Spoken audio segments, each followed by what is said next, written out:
সুপ্রিয় ভিউয়ার্স, আন্তর্জাতিক সংবাদ আপনাকে স্বাগত। প্রথমে থাকবে সংবাদ শিরোনাম পর বিস্তারিত। ইসরায়েলের সামরিক অবস্থানগুলোতে ব্যাপক হামলা চালালো হিজবুল্লাহ। আরো বিস্তারিত জানিয়ে দিব। ফাতাহ সহ ফিলিস্তিনের 14টি দলের সঙ্গে জাতীয় ঐক্য চুক্তি করলো হামাস। রাশিয়া ইউক্রেন যুদ্ধের মস্কোর নতুন কৌশল। আরো থাকবে মার্কিন কংগ্রেসের নেতানিয়াহুর মিথ্যার ফুলঝুড়ি। এদিকে ইসরায়েল ব্যর্থ বললেন খামেনি। গাজায় 5 ইসরায়েলি জিম্মির মরদেহ উদ্ধার। এবং সর্বশেষে জানিয়ে দিব ইসরায়েলি স্যাটেলাইটের বিরুদ্ধে অস্ট্রেলিয়ার নিষেধাজ্ঞা। এতক্ষণ শুনছিলেন সংবাদ শিরোনাম বিস্তারিত। তবে তার আগে অনুরোধ থাকবে এই ভিডিওতে একটি লাইক দিন এবং কমেন্টস করে জানিয়ে দিন আপনি কোন জেলা থেকে বা কোথা থেকে আমাদের সাথে যুক্ত রয়েছেন। এবং সংবাদের সর্বশেষ গুরুত্বপূর্ণ আপডেট পেতে চ্যানেলটি সাবস্ক্রাইব করে আমাদের সঙ্গেই থাকুন। ধন্যবাদ। ইসরায়েলের সামরিক অবস্থানগুলোতে ব্যাপক হামলা চালালো হিজবুল্লাহ। লেবাননের ইসলামী প্রতিরোধ আন্দোলন হিজবুল্লাহ ইহুদিবাদী ইসরায়েলের কয়েকটি সেনা অবস্থানে একযোগে হামলা চালিয়েছে। দক্ষিণ লেবাননে ইসরায়েলি বিমান হামলায় ইসরায়েলের একজন কমান্ডার শহীদ হওয়ার পর এই প্রতিশোধমূলক হামলা চালানো হয়।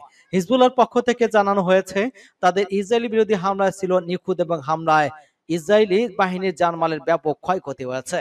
গতকাল ইসরায়েলি বাহিনী দক্ষিণ লেবাননের সাকরা এলাকায় কান্ডি এবং স্ন্যাক্স বহনকারী একটি পিকআপ ট্রাকে ড্রোন হামলা চালায়। হামলা একজন নিহত, অপর একজন আহত হন। নিহত ব্যক্তি ছিলেন হিজবুল্লাহর স্থানীয় কমান্ডার সাবেক আতেব আতওয়াই। এর প্রতিশোধ নিতে হিজবুল্লাহ ইসরায়েলি উত্তরাঞ্চল রামিম সেনাগাড়িতে ভারী কামানের গোলাবর্ষণ করে। সেই সঙ্গে ইসরায়েলি বেইত হিল্লেল এলাকায় অবস্থিত ব্যাটালিয়ন ঘাঁটিতে ফালাক রকেট দিয়ে হামলা চালায় হিজবুল্লাহ। পাশাপাশি ইসরায়েল আল মার্স সেনা চৌকিতে বুরকান ক্ষেপণাস্ত্র দিয়ে হামলা চালিয়েছে। লেবাননের প্রতিরোধ যোদ্ধারা হিজবুল্লাহর একই সঙ্গে উত্তর ইসরায়েলি কিরিয়াত সমনা শহরেও কয়েক ড্রোন কাতিবসা ক্ষেপণাস্ত্র নিক্ষেপ করে। এসব হামলা ইসরায়েলে ব্যাপক ক্ষয়ক্ষতি হয়েছে বলে ধারণা করা হয়, যদিও তেল আবিব সেসব খবর প্রকাশ করেনি। সূত্র পাঁচ টুডে। গাজা ভিত্তিক ইসলামী প্রতিরোধ আন্দোলন হামাস জানিয়েছে যে ফিলিস্তিনের জাতীয় ঐক্য প্রতিষ্ঠার জন্য একসঙ্গে কাজ করতে তারা পশ্চিম তীরের ফাতাহ আন্দোলন সহ অন্য দলের সঙ্গে বেইজিং একটি চুক্তিতে স্বাক্ষর করেছে। ফিলিস্তিনের 14টি দলের প্রতিনিধিরা এতে স্বাক্ষর করেছেন। আজ চীনের পররাষ্ট্রমন্ত্রী ওয়াং এর সঙ্গে বৈঠকের পর হামাসের রাজনৈতিক শাখার সদস্য মুসা আবু মারজুক বলেছেন, আজ আমরা জাতীয় ঐক্যের লক্ষ্যে একটি চুক্তি স্বাক্ষর করেছি এবং আমরা জাতীয় ঐক্য বজায় রাখার প্রতি প্রতিশ্রুতিবদ্ধ। টেলিগ্রামে পোস্ট করা এক বিবৃতিতে হামাসের মুখপাত্র হোসেম বদরান বলেন, এই ঘোষণাটি ফিলিস্তিনের জাতীয় ঐক্য অর্জনের পথে একটি অতিরিক্ত ইতিবাচক পদক্ষেপ। চীনের পররাষ্ট্রমন্ত্রীর সঙ্গে বৈঠকে হামাস, ইসলামিক জিহাদ, ফাতাহ আন্দোলন, লিবারেশন প্যালেস্টাইন এবং Democratic front for the liberation of Palestine বা ডিএলএফ এর প্রতিনিধিরা অংশ নেন। বৈঠক শেষে চীনা পররাষ্ট্রমন্ত্রীর একজন মুখপাত্র বেইজিং এ প্রেস ব্রিফিং এ বলেন, চীন এবং ফিলিস্তিন হলো পরস্পরের অংশীদার। চীনা আশা করে ফিলিস্তিনদের দলগুলো ঐক্যবদ্ধ একটি স্বাধীন ফিলিস্তিন রাষ্ট্র প্রতিষ্ঠায় সক্ষম হবে। এর আগে ফিলিস্তিন 14টি দলের উচ্চ পর্যায়ের প্রতিনিধিরা চীনের আমন্ত্রণে গত 21 থেকে 23 জুলাই পর্যন্ত বেইজিং এ সমঝোতা সংলাপে অংশগ্রহণ করেন এবং সংলাপ শেষে যৌথ স্বাক্ষর করে। চীনা কমিউনিস্ট পার্টি কেন্দ্রীয় পলিট ব্যুরোর সদস্য এবং দেশের পররাষ্ট্রমন্ত্রী ওয়াং এই সংলাপের সমাপনী অনুষ্ঠানে বলেন, ফিলিস্তিনের 14টি দলের মধ্যে সমঝোতা হয়েছে, যা ছিল গুরুত্বপূর্ণ। সংলাপে অংশগ্রহণকারীরা গাজা যুদ্ধের অবসানের পর জাতীয় ঐক্যের সরকার গঠনে একমত হয়েছে বলে তিনি জানান। রাশিয়া ইউক্রেন যুদ্ধে মস্কোর নতুন কৌশল। ইউক্রেনের বিরুদ্ধে লড়াই যোদ্ধারা এবার নতুন কৌশল নিয়েছে রাশিয়া। জেলেনস্কি বাহিনীর বিরুদ্ধে মস্কোর কোনো বাসিন্দা যুদ্ধ যোগ দিলে তাকে পুরস্কার দেওয়া হবে বলে ঘোষণা দিয়েছেন শহরটির মেয়র। মার্কিন সংবাদ মাধ্যম সিএনএন এক প্রতিবেদন জানিয়েছে, দুদেশের যুদ্ধ শুরু পর থেকে অনেক সেনা হারিয়েছে রাশিয়া। ব্রিটেনের প্রতিরক্ষা মন্ত্রণালয় বলেছে, কেবল ইউক্রেনের খার্কিভে মে এবং জুন মাসে পুতিন বাহিনীর 70,000 সেনা হতাহত হয়েছে। তাই এবার লড়াই করার যোদ্ধারে নতুন কৌশল আনছে রাশিয়া। জেলেনস্কি বাহিনীর বিরুদ্ধে মস্কোর কোনো বাসিন্দা যুদ্ধে যোগ দিলে তাকে পুরস্কার দেওয়া হবে বলে জানিয়েছে রাশিয়া। মস্কোর মেয়র এক বিবৃতিতে বলেন, শহরের কেউ যুদ্ধে যোগ দিলে তাদের প্রত্যেককে 22,000 মার্কিন ডলার নগদ অর্থ দেওয়া হবে। তিনি আরো জানান, যদি কোনো সেনা যুদ্ধে 1 বছর অতিবাহিত করেন তাহলে চাকরির প্রথম বছর সে আয় করতে পারবে 59,000 মার্কিন ডলার। এছাড়া যারা যুদ্ধে আহত হবেন তারা অতিরিক্ত 6 থেকে 12,000 মার্কিন ডলার পাবেন। আর কেউ যদি যুদ্ধের ময়দানে প্রাণ হারায় তবে তার পরিবারে পাবে 34,000 মার্কিন ডলার। এর আগে রুশ সামরিক বাহিনীতে আরো 1,70,000 সেনা নিয়োগের নির্দেশ দিয়েছিল পুতিন।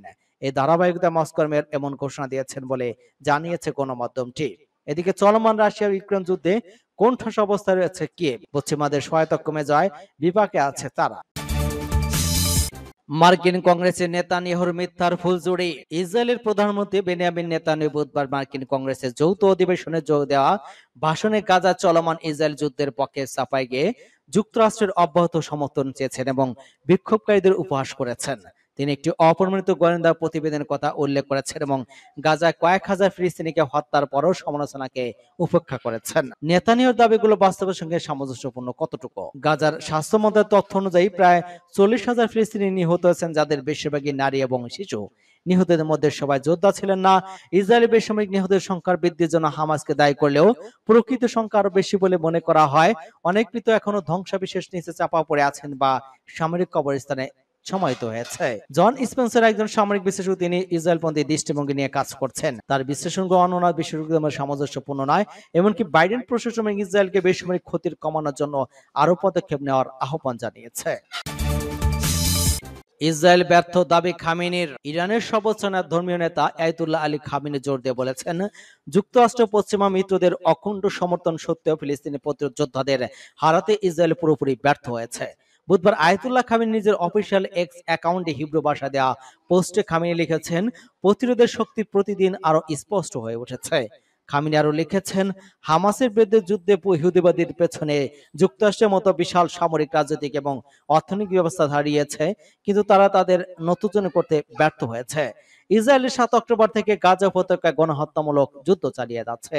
এখন মতো ইসরায়েলের আগ্রাসনে 40,000-এর মতো ফিলিস্তিনি প্রাণ হারিয়েছে। গাজায় 5 ইসরায়েলি জিম্মির মরদেহ উদ্ধার। ফিলিস্তিনি গাজা উপত্যকার দক্ষিণাঞ্চল শহর খান ইউনিস থেকে 5 ইসরায়েলি জিম্মির মরদেহ উদ্ধার করা হয়েছে। বুধবার বিভিন্ন বাড়ি থেকে তাদের মরদেহ উদ্ধার করে ইসরায়েলি সেনারা। বৃহস্পতিবার এক বিবৃতিতে ইসরায়েলের প্রতিরক্ষা বাহিনী জানায়, উদ্ধারকৃত একজন মায়া গোরেন, যিনি একটি কিন্ডারগার্টেন স্কুল শিক্ষক, তিনি ইসরায়েলের নির ওজ শহরের বাসিন্দা ছিলেন। অন্যরা হলেন রাবিজ কাজ, ওরেন গোল্ডিন, সার্জেন্ট কিরিল বডেস্কি এবং স্টাফ সার্জেন্ট টমার ইয়াকুব আইমাস। 2023 সালের 7 অক্টোবর ইসরায়েল অতিরিক্ত হামলা চালায় হামাস যোদ্ধারা। তাদের হামলা নিহত হন অন্তত 1,200 জন ইসরায়েল এবং অন্যান্য দেশের নাগরিক। এছাড়া 240 জনকে জিম্মি হিসেবে গাজায় ধরে নিয়ে যায় হামাস যোদ্ধারা। ওই জিম্মিদের মধ্যে 120 জন এখনো রয়েছে হামাসের কবজায়। 7 অক্টোবর থেকে গাজা অভিযান শুরু পর ইসরায়েলি সেনারা, তাদের সেই অভিযান এখনো চলছে এবং গত 9 মাসে ইসরায়েলি বাহিনীর হামলায় গাজায় নিহত হয়েছেন 39,000-এর বেশি মানুষ। পুরো গাজা উপত্যকা পরিণত হয়েছে ধ্বংসস্তূপে। সূত্র টাইমস অফ ইসরায়েল। ইসরায়েলি সেটেলারদের বিরুদ্ধে অস্ট্রেলিয়ার নিষেধাজ্ঞা। অস্ট্রেলিয়া পশ্চিম তীরে ফিলিস্তিনদের বিরুদ্ধে সহিংসতার অভিযোগে ইসরায়েলি সেটেলারদের অবৈধভাবে বসতি স্থাপনের উপর নিষেধাজ্ঞা এবং ভ্রমণ নিষেধাজ্ঞা আরোপ করেছে। বৃহস্পতিবার অস্ট্রেলিয়ার পররাষ্ট্রমন্ত্রী পেনি ওয়াদ 7 জন ইসরায়েলি বসবাসকারী এবং একটি কট্টরপন্থী বসবাসকারী গ্রুপের উপর নিষেধাজ্ঞা ঘোষণা দিয়েছেন। ওই গ্রুপটি নতুন অবৈধ উপনিবেশ স্থাপনের জন্য পরিচিত। ওয়াং বলেন, হিল অফ ইউথ নামে ওই গ্রুপটি ফিলিস্তিনের বিরুদ্ধে সহিংসতা উস্কে দেয় এবং সহিংসতা সংগঠিত করে। আর নিষেধাজ্ঞা আওতায় থাকা বসবাসকারীরা মারধর, যৌন নির্যাতন এবং অত্যাচার অপরাধে অভিযুক্ত। ওয়াং এক বিবৃতিতে বলেন, আমরা ইসরায়েলকে সেটেলারদের বিচার করার আহ্বান জানাই এবং তাদের চলমান বসতি স্থাপনের কার্যক্রম বন্ধ করতে বলি। এটা উত্তেজনা বাড়িয়ে তোলে এবং দুই রাষ্ট্রের সমাধানের সম্ভাবনাকে আরো দুর্বল করে তোলে। অস্ট্রেলিয়ার ওই পদক্ষেপ আরো মিত্র যুক্তরাষ্ট্র, কানাডা এবং জাপানের অনুরূপ কর্মসূচির অংশ। গত 11 জন ইসরায়েলের প্রধান সমর্থক যুক্তরাষ্ট্র, কয়েকজন ইসরায়েলি বসবাসকারী, একটি চরমপন্থী ইসরায়েলি জাতীয়বাদী গ্রুপ লেবার বিরুদ্ধে নতুন নিষেধাজ্ঞা ঘোষণা করে।